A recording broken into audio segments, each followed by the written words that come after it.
अपना सत्यानाश कर देता है। जी हाँ मेरे प्रियो, मनुष्य अपनी सत्यानाश कर देता है। कैसे?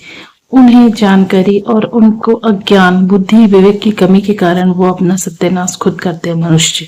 जी हाँ मेरे प्रियो, ये प्रभु का वचन है जहाँ पर वो सबसे यही चीज बोल रहे हैं, अपने आप को तैयार करो ताकि जो हम कठिनाई परिस्थिति, जिसी भी स्थिति में हम दो राहे पे खड़े हैं, तो हमारा डिसीजन जो है परफेक्ट हो। तो उसके लिए हमें बुद्धि विवेक की जरूरत है। अगर हम अपने बुद्धि विवेक का अगर इस्तेमाल करते हैं तो कहीं ना कहीं हम उस कठिन परिस्थिति में निकलने के बजाय हम और विपरीत परिस्थिति में चले जाते हैं।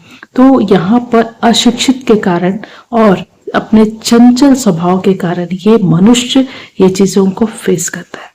जी हाँ मेरे प्रियो, ये प्रभु जो कह रहे हैं यहाँ पर, हमें अज्ञानता के कारण, चंचलता के कारण, या फिर हमें जो है ना समझ, एक हिसाब से हम कहें तो ना समझ के वजह से भी ये चीज होती है।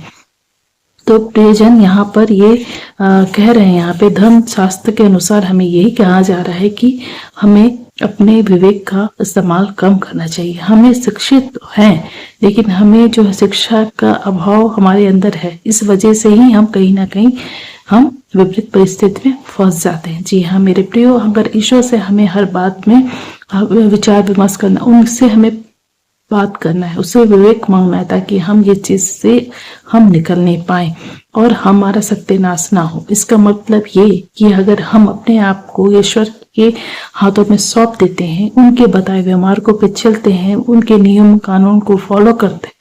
ऐसा नहीं है कि हर कोई फॉलो कर नहीं पाता, ये चीज है, राइट है ये, लेकिन हमें कोशिश तो करते रहना है ना। लेकिन हमें अपने आप को प्रभु यीशु के बातों पर, उसके नियमों में चलने से हम जो है ये जो उल्टी परिस्थिति यानी कि विपरीत परिस्थिति से हमने बच पाए, मन फिराव करे, अपने आप को, जीवन को जो है ईश्वर के तरफ हमें मोड़ना है, ताकि हम क्या कर सकते हैं। इससे हम लोग को ये है, सबसे बेनिफिट ये होगा प्रियजन आप लोगों को, कि सबसे इम्पोर्टेंट बात ये है कि हम ईश्वर की ओर मुड़ेंगे तो हमें जो हमारे साथ में कभी भी अन्याय नहीं होगा, गलत नहीं होगा, सत्यानाश नहीं होगा, हमें ईश्वर का संरक्षण मिलेगा। सबसे जरूरी और महत्वपूर्ण बातें हैं। इस समय हमें अपने आप को जांचने की जरूरत है। प्रेजेंट इस समय चालीसा काल में अगर हम प्रभु यीशु के निकटतम जा रहे हैं, वाकई हम सच्चा पश्चाताप करते हुए हम ईश्वर की ओर मुड़े, ताकि हमें ईश्वर जो है अपनी ओर आकर्षित करने पाए। तो हमें प्रभु यीशु का हाथ हमेशा थामते हुए, उनकी आज्ञाओं को पालन करते हुए ये चालीसा काल में हमें चलना है, पर विश्वास के साथ प्रियजन, ताकि हम विजयी हो।